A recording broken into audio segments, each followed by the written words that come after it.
Polisi mengamankan seorang pria bernama Muhammad Rian alias MRI alias Rian yang berumur 21 tahun pada Rabu 10 Maret pada malam hari. Warga desa Susukan, Kecamatan Bojonggede, Kabupaten Bogor ini diduga menjadi pelaku pembunuhan berantai terhadap dua korban wanita hanya berselang 2 minggu. Polisi mengklaim berhasil mencegah pelaku melakukan pembunuhan-pembunuhan berikutnya karena Rian seakan mulai menikmati aksi kejinya.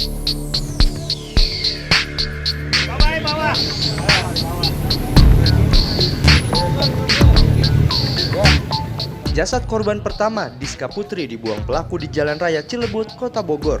Siswi SMK itu diduga dihabisi pelaku dengan dicekik pada Rabu 24 Februari di sebuah penginapan di kawasan Puncak. Jasadnya lalu dibuang dan ditemukan warga keesokan harinya di Jalan Raya Cilebut, Kota Bogor. Saya tuh kayak posisi tubuh. Nah, saya kira mayat nih, saya lapor Pak RT. Gitu. Ya Periksa dalamnya nggak? ya nggak sempat saya. Cuma saya feeling ini kayak mayat, masih kelihatan kaki sama sikut gini. Oh gitu. Jadi saya nggak berani ngapa-ngapain dah. Ya, Bapak awalnya nyangka itu sampah ya? Ya, itu sampah. Mas sampingnya juga ada sampah kan. Sampingnya itu ada Jam sampah. berapa tadi? Ya jam 7 lah, kemarin rutinitas buka gerasi kerja kan. Di sini kan material, gerasi material ini. Waktu itu malam berapa? Nggak sampai malam jam 4 udah 7. Bapak sebagai apa Pak di material? Supir.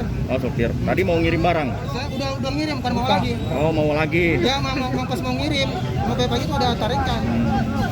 Waktu yang pertama nggak ngeliat? Enggak ngeliat. Pak Dedi berarti yang pertama buka gerbang Pak Dedi? Ya.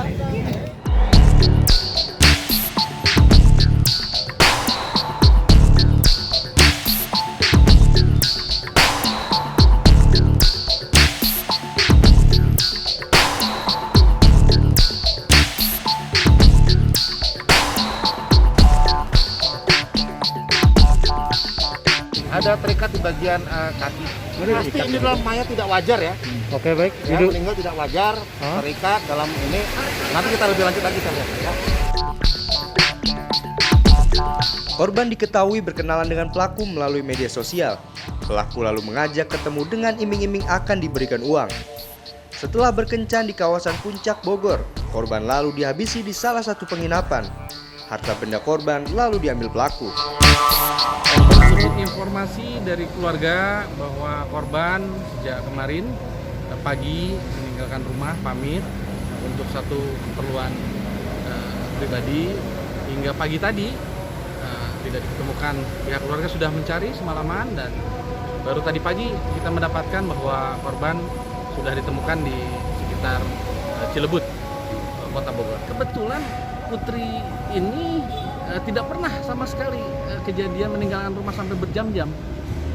Jadi ini kejadian pertama bahkan sampai nggak pulang.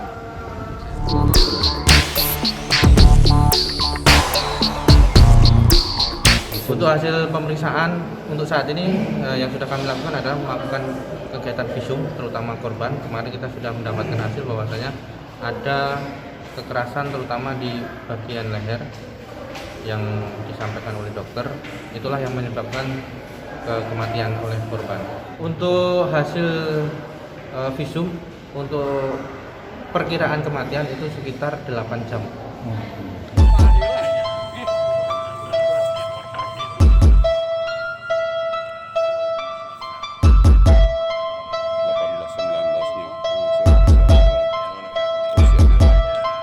Warga desa Pasir Angin dikejutkan penemuan mayat perempuan pada Rabu 10 Maret pagi di kebun kosong. Polisi mengidentifikasi korban bernama Elisa Lisnawati, 23 tahun, seorang janda anak satu. Rian awalnya membantah telah menghabisi nyawa Elisa. Namun polisi menemukan bukti rekam jejak digital foto korban di handphone pelaku. Terdapat foto korban kedua atas nama Elisa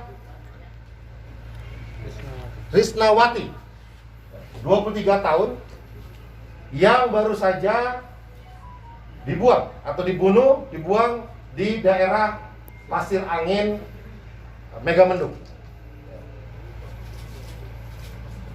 Kemudian barang bukti yang berhasil kami sita, diantaranya adalah satu buah tas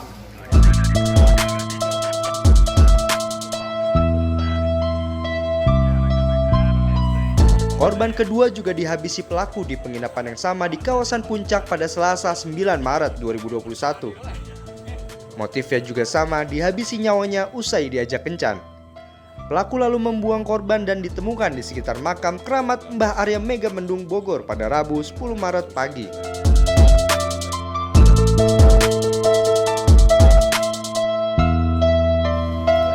Ini tas besar yang digunakan tersangka untuk membawa korban.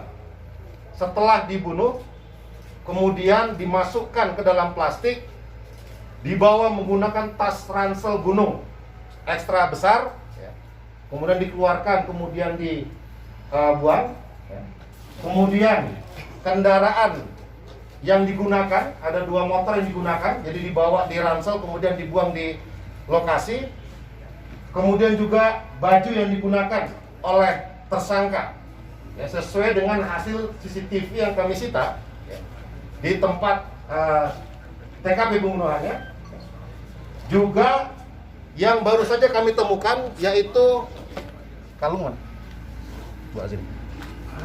kalung dari korban yang pertama. Teman-teman sekalian, jarak antara kejadian pertama dan kejadian yang kedua dari 25 Februari sampai dengan tanggal 10 Maret itu kurang lebih ada sekitar 2 minggu.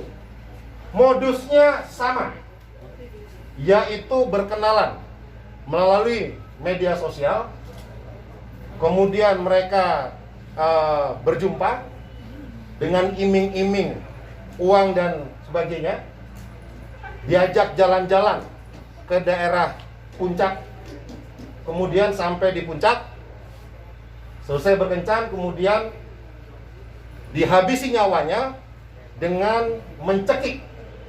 Ini sesuai dengan hasil otopsi terhadap kedua korban.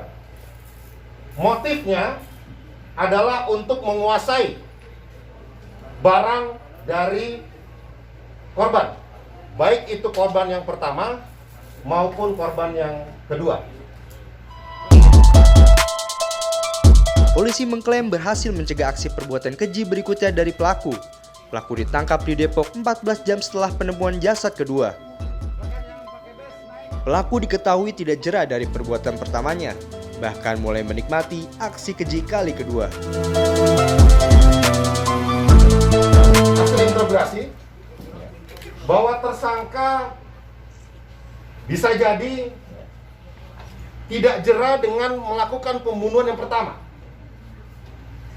Tersangka menikmati ketika menghabisi nyawa yang kedua, sehingga melalui pengungkapan ini kami berhasil untuk tidak lagi jatuh korban-korban berikutnya.